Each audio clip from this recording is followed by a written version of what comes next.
And we are live. This is the Wrap It Up on Blast Raps post-game show. As always, my name is Sheldon Alexander. Thank you guys for tuning in to this, the Wrap It Up podcast, where we discuss your Toronto Raptors. This is what was Nick Nurse calling this? A last chance saloon? We're here. We're here, Raptors fans. This was a tough game, but there's lots to talk about. And we're here to discuss what happened in this game, what's been going on the last few games, and more. This is, as mentioned, the Wrap It Up podcast. You can find us on YouTube at Sheldon Alexander. You can find us on Twitter at Shell Alexander. As soon as my phone loads up, you can find us on Instagram at Sheldon Alexander. We got a lot of stuff going on here. You can also find us on Twitch. The Twitch stream, still something we got cooking up there. We got that for you as well at twitch.tv/onblastpodcast. This is your show, Raptors fans. We take your comments and questions after each and every Toronto Raptors game. And yes, I know I haven't been here in a while, but the West Coast trip, work got a little hectic as well. Just busy on the West Coast games with the Raps. And, things were made tough. But we're here to discuss just this last chance saloon. A double overtime game by the Toronto Raptors as they fall 131 to 129 in overtime to the Washington Wizards, a team that they were chasing in their run towards the play-in tournament. There's been a lot of talk back and forth about said play-in tournament. And if you look at it, the Raptors, did they care about the play-in tournament? Did they not care about the play-in tournament? I think everything you need to know was in the fact that in this game, with the Raptors coming in against the Washington Wizards, the team they're chasing, your man's Kyle Lowry was resting. I think that told us everything we needed to know about what the organization as a whole was feeling about this play-in tournament. And it's something that we've been discussing for a while in terms of, what do you do? And you got to think bigger picture, right? If you're the Raptors, your goals have changed. You want a championship. You don't care about coming in and just making the playoffs. You want to make the playoffs and have a chance to make some noise. So I totally get what's going on. And hey, down the stretch, they've given guys nights off. They've given guys rest. They've, balanced out between Kyle and Freddie in terms of who was going to play when. And, Kyle Lowry putting in some big-time numbers, putting in some work against the Lakers. Freddie putting in some work against the Clippers. Pascal has just been on a heater as of late. But in this game where, if you're keeping your slim hopes alive in this play-in tournament, Kyle Lowry didn't play. But the Raptors still had a chance. And when you look at it and you say your starters, Pascal Siakam had 44 points. 44 points on 17 of 28 shooting. Gary Trent Jr., his first game back in a while. Gary Trent Jr. finished with 25 points. Fred VanVleet, he finished with 22. Kem Birch with 17 and 9. You'll take that if you're the Raps. You will. But this was an ugly game. And especially down the stretch. And especially, let's be honest, down the stretch and also in overtime. It was a very, very, very ugly game. And Washington, if we're being serious, they struggled. Especially down the stretch. They had a chance to win this game in regulation. But just some boneheaded mistakes where they don't foul up 3. And it was just an ugly game. I tweeted that this game was basically a full episode of Shaqtin' a Fool. But between missed free throws, between not fouling up 3, between just, somehow the Wiz with the game tied drew up a play for Bertans. Just questionable plays. Even that and one Pascal got late. What are you doing trying to take a charge when my guy's driving? Just let him get the layup or foul him hard and send him to the line. It was a weird game. But again, let's go through down the stretch and then we'll get into the comments and questions because I know people got a lot to say because it's been a while since I've been here. So I appreciate you guys rocking with me and coming back to discuss. Send in your comments and questions, and I will definitely go through the comments because it's been a while, Raptors fans, and I'm happy to be here, right? I'm happy to be here. So let's discuss first just what went on down the stretch. And this was a close game, right? Beal fouled shooting a 3. He missed 1, but the Wiz end up being up 2 at that point. Pascal Siakam comes back down the floor, and he got to the line and missed a couple free throws, right? He split the pair at one point, then got back to the line, missed 1 of 2 again, and the Wiz don't foul. Fred VanVleet hitting a 3 at the, pretty much at the buzzer to give the Raps the tie, to send it to OT. Freddie, man, I don't know. It's interesting because there's 2 ways to look at this. Pascal Siakam continues to struggle. But if you look at what the Raptors are doing and thinking bigger picture, Nick Nurse is trying to get Pascal to play through his struggles in crunch time. He has struggled in crunch time for the majority of this season, whether it's missed shots at the buzzer, whether it's turnovers in New York, whether it's missed free throws. Time and time again, Pascal Siakam has struggled in crunch time. And you look at this game where clearly if you're resting Kyle Lowry in this game, that's the quote-unquote last chance saloon, you're obviously looking at the bigger picture. You want to play some of your young guys. You want to see what Malachi's doing. You want to see Jalen Harris get more minutes. Cool, I get that. But the other part that people might not be focusing in on is you want to give Pascal more reps in crunch time and just say, hey, no matter what, we're looking at you. We're giving you the chance to go. And that's the game plan. You could tell that. And he struggled again down the stretch. You know, there was a bad charge that he drove right into the defense and took a charge. But you also saw some positive signs. So you're still trying to take the silver linings from this season. And from, you look at the numbers, Pascal, monster game, right? 44 points, 17 of 28, 8 of 11 from the free throw line. So you see the positives, but there are just these little mistakes down the stretch in crunch time. And you're splitting hairs. But when you're talking about the difference between good and great, all-star, superstar, big-time players in this league, as Reggie said in the famous 30 for 30, everybody in the NBA is good, right? But it comes down to what do you do in winning time? And so I like the fact that the Raptors keep putting the ball in Pascal's hands and saying, hey, we want you to work through this. Because the other part is, clutch, whatever that means, quote unquote. Can you become clutch? Right? Is it a matter of you're struggling in this moment because you're thinking too much or the pressure's getting too much, and so you struggle, you get tight in these moments? Do you have the ability to work through that? And if you do, how are you going to work through it? Well, it's going to be through reps. So you got to give Nick Nurse and company credit for giving him the ball and just saying, hey, we could be giving the ball to Freddie, could be giving the ball to Gary Trent Jr., but no, we are putting the ball in your hands, and we want to see what you do in crunch time. He continued to struggle, but there were also some positive plays. Like you could tell, they're telling him, keep going, keep going, keep going, because that one play where he tried the spinning fadeaway and he got blocked by Lopez, but then got the ball back, went right up. I think that's a good sign. You want to see things like that from Pascal Siakam, which leads me to some comments right away because I want to know what you guys have just been thinking from just the last run from the Raps because it's been interesting. Again, I missed the West Coast trip, wasn't able to do the pod. Work, was hectic, and the reality of the situation, there's open transparency with this pod. I tell you guys all the time, if I'm not able to do it, it's because of work. And that's okay. It's been a lot of fun, actually, I will say. The new job's been a lot of fun. Getting to put together the openings for the Raptors games on Sportsnet, that's been a lot of fun.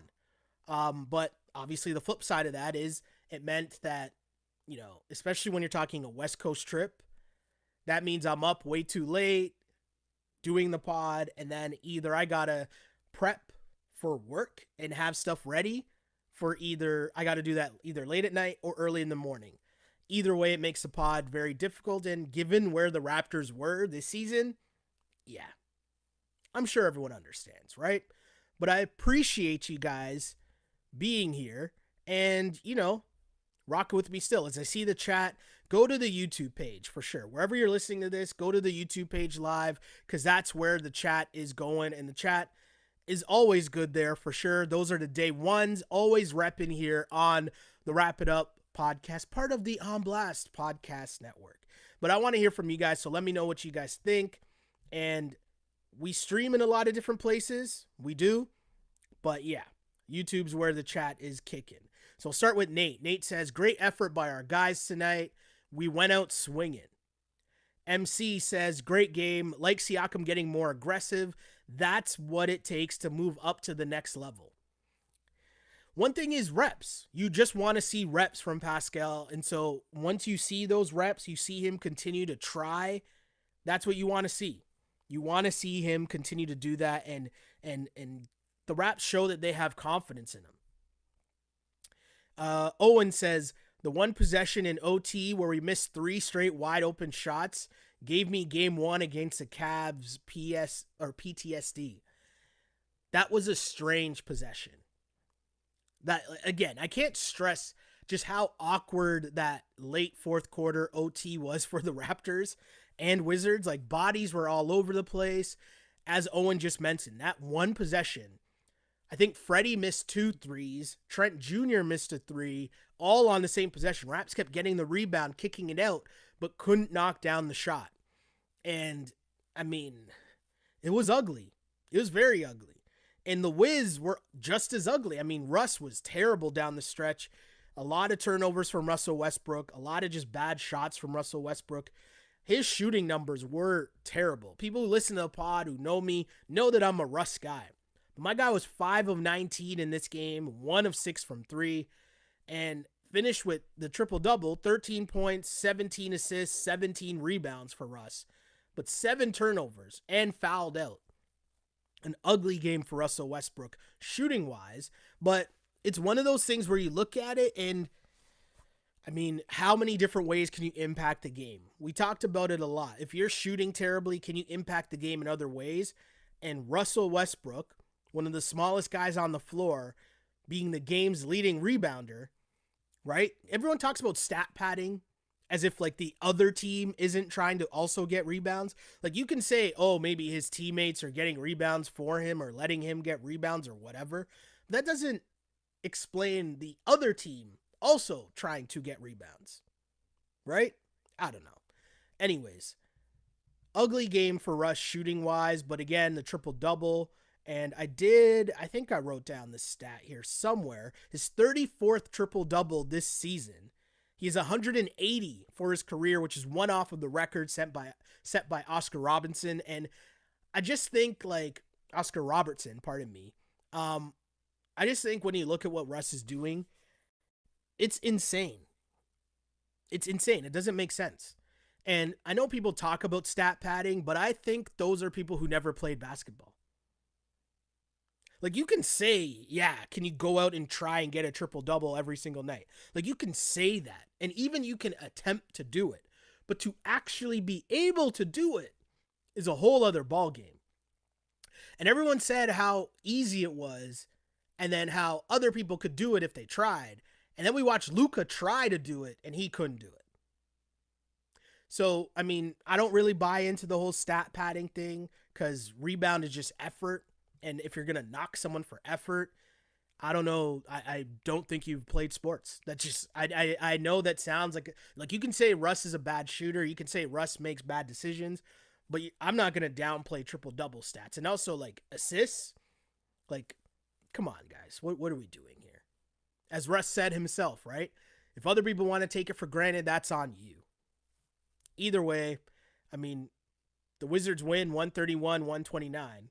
And Russell Westbrook, the shooting numbers weren't great, but hey, what can you do? Glow Girl Smile says, what a heartbreaker. It's pretty much done.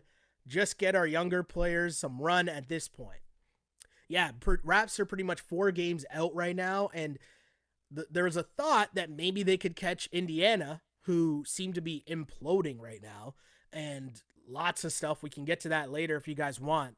But there's a lot going on in Indiana as they were free falling down the standings, and they won tonight. So the Raps are 4 games out, and there's just not enough time, right? Like, because not only are you talking about the Raptors having to win out, but now you need these teams to lose out, lose every game, and that just seems like a tough thing to, ask of a Wizards team that, the other part of this Wizards team is they're playing on the second night of a back-to-back. So that effort from Russ, that's a tough one, right? That's a tough one. It's a very difficult thing that we're seeing here from the Raps. So, or from the Wiz. Second night of a back-to-back, solid effort from them, and they barely get a win.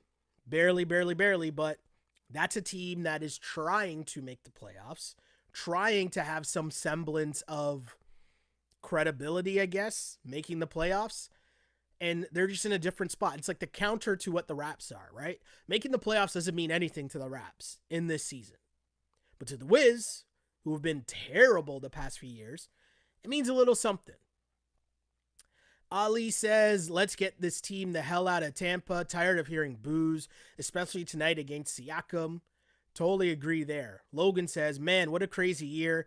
Glad to see our guys giving it all the way and can't wait for hopefully a more normal year next year. Oof, amen to that, my dude. Aisha says, what the hell did we watch tonight? One weird game. Don't even want to start complaining about the refs. It may last 2 hours straight. Yeah, there were some weird calls. I'll admit. You guys know I don't blame the refs. I'll never, use the refs as an excuse. That's not my swag. That's not how I watch basketball. But there are some weird calls down the stretch. Getting the Wizards to the line at inopportune times. It was strange. Very strange. But that's not why the Raps lost either. I'll also say that. Stanley says Raps should trade Siakam and Van Fleet for George and Westbrook. Superstar. I wonder if he means should have. Like that was a rumor way back when. I guess after the championship run. I don't know. But that's not happening. They're not trading Fred Van Fleet. They're not. I don't think they're trading Pascal Siakam. I don't think they're trading Fred Van Fleet. I should say that. A lot of people saying they hate Tampa. We got a bunch of those messages. Top 21 says, I've been saying all year about Fred. He cannot get to the net and score in the clutch. How can he be a starting PG if you can't do that and you're just chucking threes all game? So here's the thing with Fred Van Fleet, and here's what I think about him going forward as a starting point guard of the Raps. I think he is a really good starting point guard in this league, but the way that the team is currently set up, he has to do way too much. There's too much on his plate in terms of having to score nearly 20 a night for this team to be successful. If you lessen that number, and so, he's more focused on getting everyone involved, distributing the ball, and he doesn't have to get 20 a night or almost 20 a night and shoot all those shots, I think Freddie would look a lot better to most people. But now, with the way this team is set up, he knows he has to score 20 a night, and that's tough to do. And that's where you're seeing him kind of out of character, right? Where the game looks ugly, his shooting numbers look ugly because he's forcing down the stretch. And says, when I heard Kyle was resting, that confirmed it for me. We are not trying to make the play-in. Another comment, Pascal was great tonight.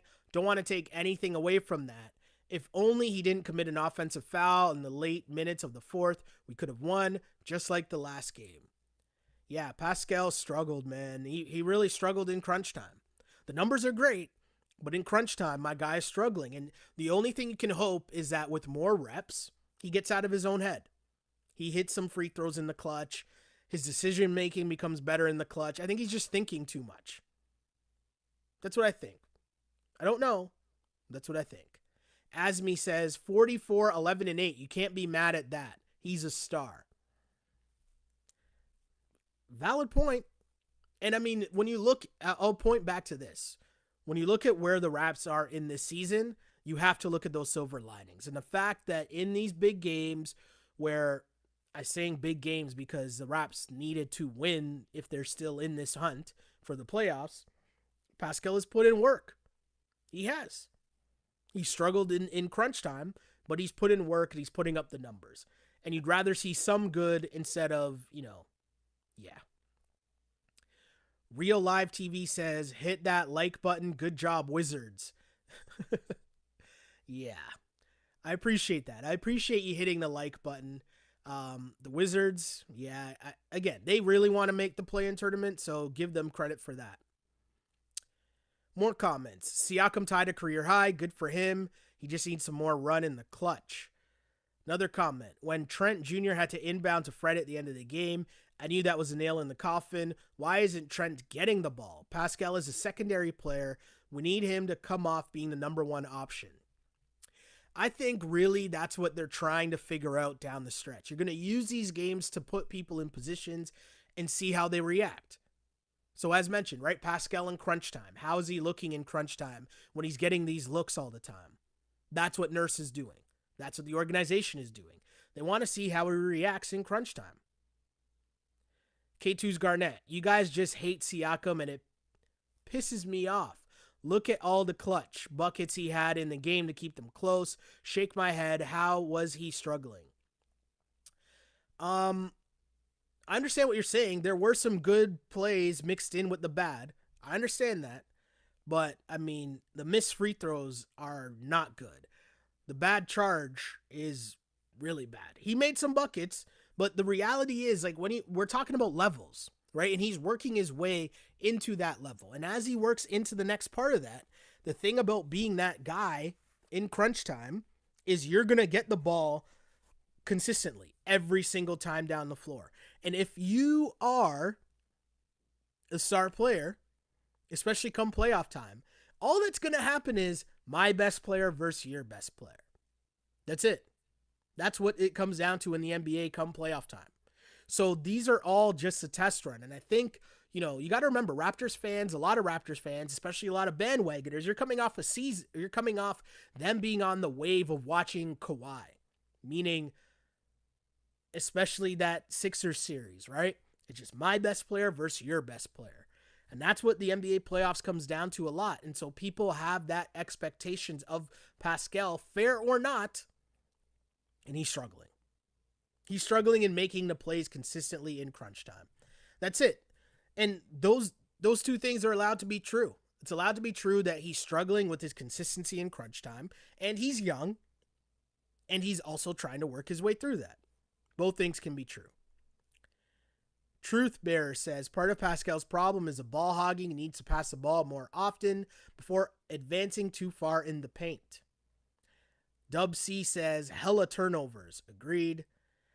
Glow Girl Smile says, as Freddie said, best worst team in history. LOL. Asmi, I'm glad we're not going to the play-in. Tampa doesn't deserve it. Let the boys rest and come back better to Toronto. Agreed. Reed says, Pascal doesn't need to be clutch. He contributed enough. 40-plus points is nothing to ignore. Leave clutch to the shooters. So you guys can say that, and I understand the point being made, right?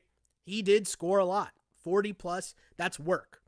But when you have the ball in your hands in crunch time, with the game on the line, the game in the balance, regardless of what you've done for the rest of the game, before that point, at that moment, the game is in your hands.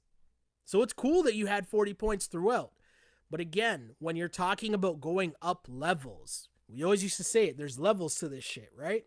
When you're going up levels, what you do in winning time is ultimately what separates the food chain.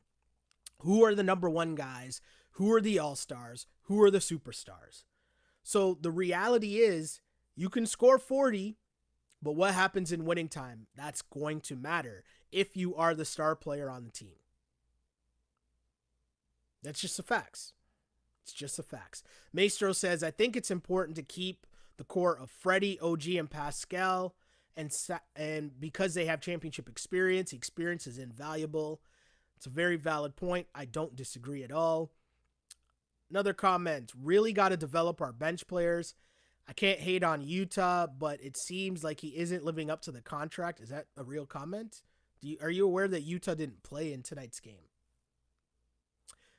In the games before, I don't know what your expectations are exactly for Utah, but, I mean, Yeah, that's not the problem. Peter says that Birch call changed the game for Washington. It was a weird reversal. The challenge, the reversal, that was weird. I don't even know what to say, but that was weird. Truth Bear, this is in response to what Reed said earlier about Siakam.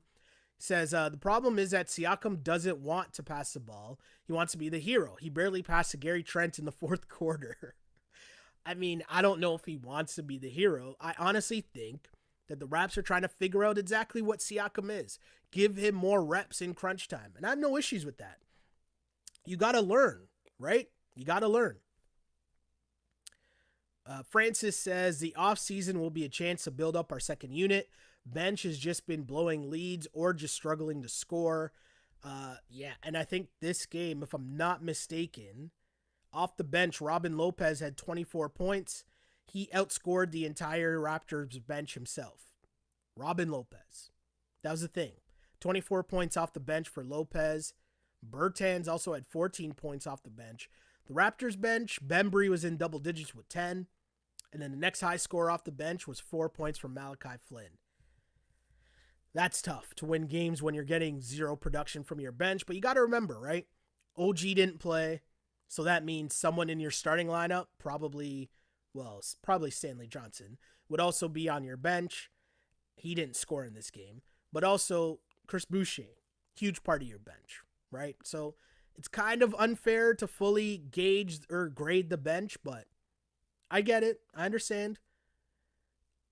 I'm scrolling back up. Elijah says, yes, Russ is a hell of a player.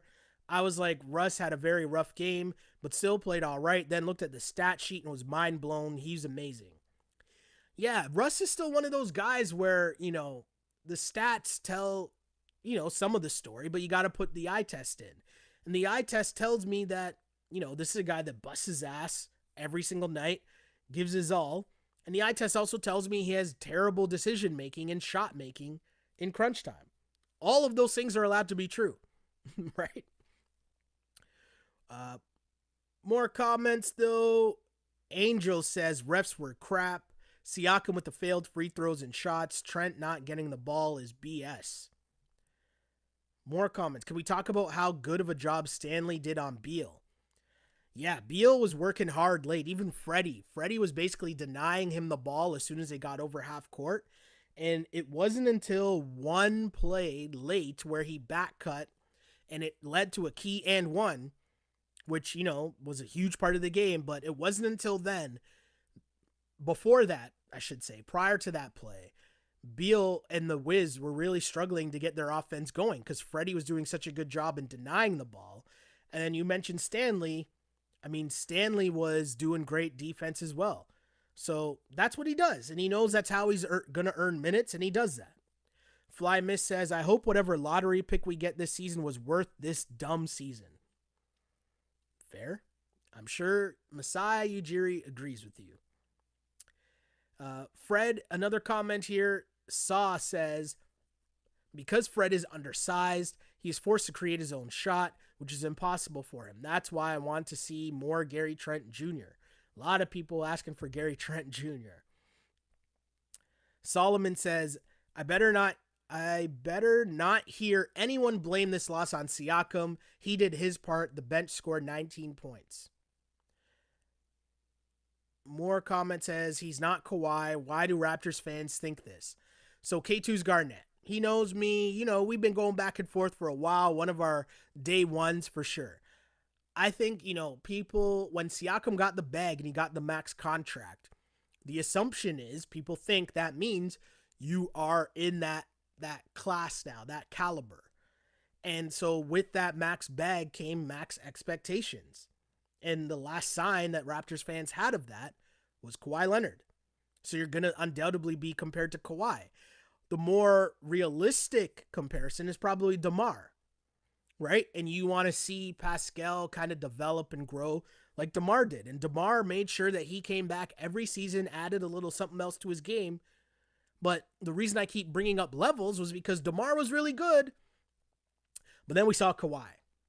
And that's where it becomes unfair to Siakam. And I think instead of the comparisons always being the Kawhi being the max player we compare Pascal to, maybe it's DeMar. Maybe it's DeMar. York Baller says, good season, guys. See you next. Lucas says, 40 on the Wiz is great, but it means nothing if you lose. Interesting point. Says, feel like we got a budget Giannis, like we had a budget Nowitzki. Oh, wow. Some tough comments here. People are upset. And Raps fans, I get it. I understand. But you just got to watch these games at the end of the season and hope that you see positive signs. It's got to be the key at this point. It's got to be the key. I want to continue this conversation. K2's Garnett says, I'm not surprised same fans used to say Kawhi wasn't clutch. LOL. Our fan base really lacks basketball knowledge. Hey, this is why we're here. We try to have conversations where we can help each other. We can discuss things. We can share opinions. We can hopefully educate some fans. Maybe people learn some things here. That's what we're trying to do, right?